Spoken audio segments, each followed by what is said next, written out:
Tania Faucon, bonjour. Merci de répondre aux questions du PIGE. Alors, je rappelle que vous êtes la vice-présidente de la CME au CHU de Pointe-à-Pitre. Vous avez sorti ce matin une motion qui fait état d'entrave d'une organisation syndicale. Qu'est-ce qu'il en est actuellement, Madame Faucon?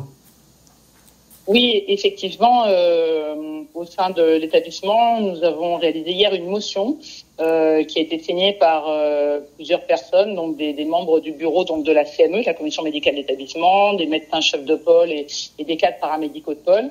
Mais cette motion est en train d'ailleurs de s'étendre aujourd'hui parce que d'autres personnes, et d'autres médecins, d'autres cadres de santé, d'autres soignants ont souhaité la signer. En fait, nous appelons à ce que l'hôpital reste un sanctuaire pour les soins et ne soit pas entravé.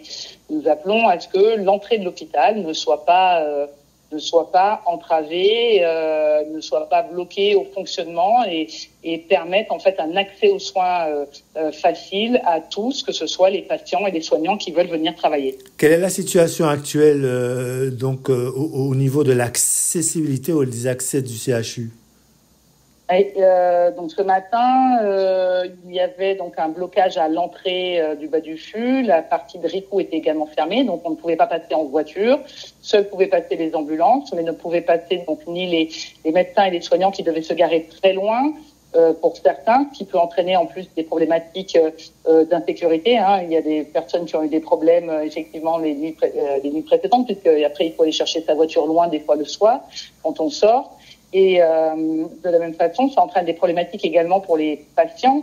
Ce matin, par exemple, une personne âgée avait des difficultés à monter avec la voiture. On ne voulait pas laisser passer la voiture de sa fille qui voulait l'accompagner en consultation. Et cette dame, il a fallu négocier pour que la voiture puisse passer. Sinon, elle aurait fait à pied les mètres qui la séparaient en hauteur de sa consultation à Ricou. On a vu aussi dans un communiqué de presse que vous avez envoyé à l'ensemble des rédactions des médias de Guadeloupe qu'il y a un certain nombre de médecins qui ont signé cette tribune, on pourrait dire. Oui, il y a beaucoup de médecins, mais pas que des médecins. Il y a aussi des soignants qui ont signé. C'est pas une tribune médicale, c'est une tribune de nombreuses personnes qui souhaitent que cette situation s'arrête et que l'accès à l'hôpital soit rétabli, qu'on puisse y circuler sans entrave. Nous comprenons tout à fait qu'il y ait des revendications syndicales.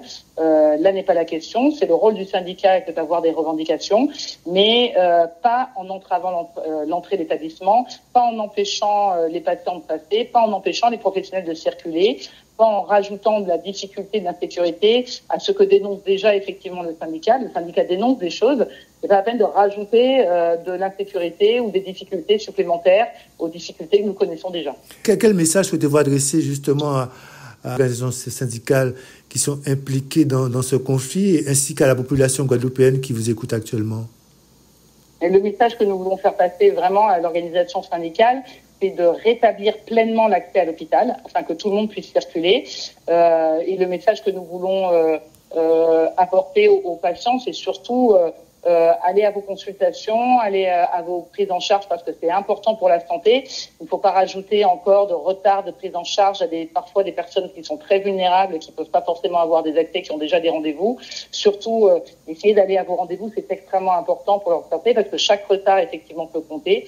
Et nous, on retient vraiment que l'hôpital, c'est pas un lieu comme les autres et c'est la santé qui est une priorité pour toutes les personnes qui ont signé. Il faut que l'hôpital reste un sanctuaire et qu'on n'entrave pas la circulation à ce sanctuaire. Bonne journée et merci d'avoir répondu aux questions du PIGE. Merci à vous.